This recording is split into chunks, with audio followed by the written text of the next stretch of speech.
Mapagpalang araw mga ka-survivor, eto na naman po ang aking umaga, sinisimulan ko na naman po. Bali kanina pa po ako mga ka-survivor gising mga 4:45 po kasi inaasikaso ko po yung panganay ko pong anak pag sa tuwing umaga po.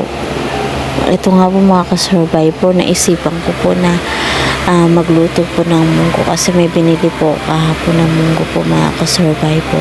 Iluluto ko po ngayon. Bali mga ka-survivor, may mga naka-stock na po ako na gulay po diyan sa ref. Meron na po ako malunggay, may dahon po ako ng ampalaya. Ito nga po mga ka-survivor, yung pagluluto ko ng munggo po mga ka-survivor. Una po ikisa ko po yung bawang sibuyas po, tapos lalagyan ko po yan ng kamatis po. Konting mantika lang mga ka-survivor ang nilalagay ko po. Ito nga po mga ka-survivor, habang nagluluto po ako ng munggo na yan ay hinihimay ko naman po yung natira pong malunggay po mga ka-survivor na binigay po sa akin. Ito nga po, niluto na nga po yung munggo ko. Hindi ko pa po natapos na himayin po yung malunggay po mga ka-survivor. Sabi nga po sa akin mga ka-survivor na mga kakilala ko po dito, huwag daw po ako nag-i-stock ng malunggay sa ref kasi hindi na daw po siya sariwa. Ewan ko ba mga ka-survivor, para po sa akin kasi nakahiligan ko na po na gawin po yan. Unang-una po kasi wala naman kaming puno ng malunggay mga ka-survivor. Then after ko nga po ng magluto po at magayak po mga ka-survivor, umati naman po ako sa PTE meeting po na anak ko po mga ka-survivor.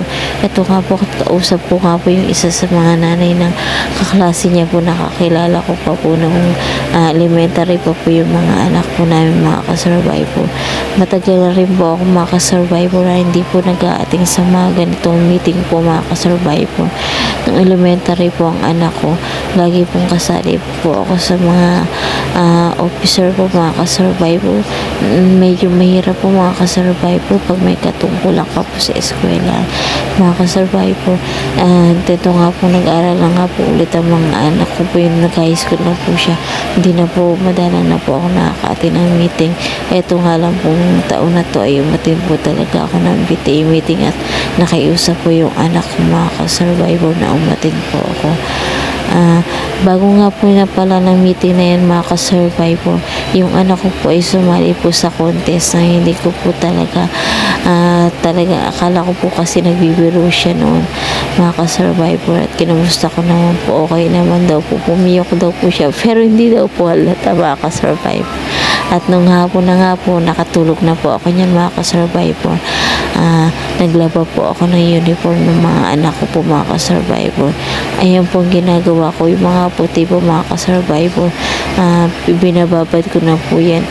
Sabi nga po nila mga ka-survivor, bakit daw hindi po ako gumamit ng washing kasi may washing naman po yung biyanan ko dyan mga ka-survivor. Kaso po minsan po kasi mga ka-survivor, hindi po na-exercise yung katawan ko. Gusto ko po na na-exercise po siya mga ka-survivor. Kahit po unti-unti po yung laba ko mga ka-survivor, okay lang naman po kasi hindi ko naman kailangan magmadali pag napapagod po ako mga ka-survivor. Nagpapahinga po talaga ako mga ka-survivor. Mga ka-survivor, kailangan po lagi tayong positibo sa buhay po natin. Unang-una po mga ka-survivor, dapat lagi po tayo nasa Lord at siya po yung nagbibigay po ng kalakasan at kapahingaan po sa buhay natin mga ka-survivor. Yan nga po, habang nagkukusot nga po ako mga ka-survivor, ay iniisip ko nga po mga ka-survivor na matagal na rin po pala na taon na nakasurvive po ako sa stroke ko po mga ka-survivor, at ilang beses na po ako na inatake po mga ka-survivor, pero ito pa rin po nakakatayo sa awa at tulong po ng Panginoon mga ka-survivor. Ayun lamang po mga ka-survivor, salamat po sa panonood. God bless.